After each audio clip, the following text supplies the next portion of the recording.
Dia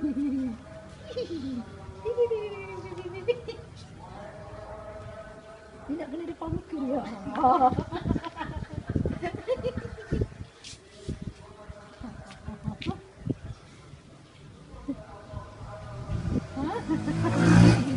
Kena kaki dia. Sudah. Lah, sekat lah kuku. Ni dia sekat dengan kuku dia. Macam ni.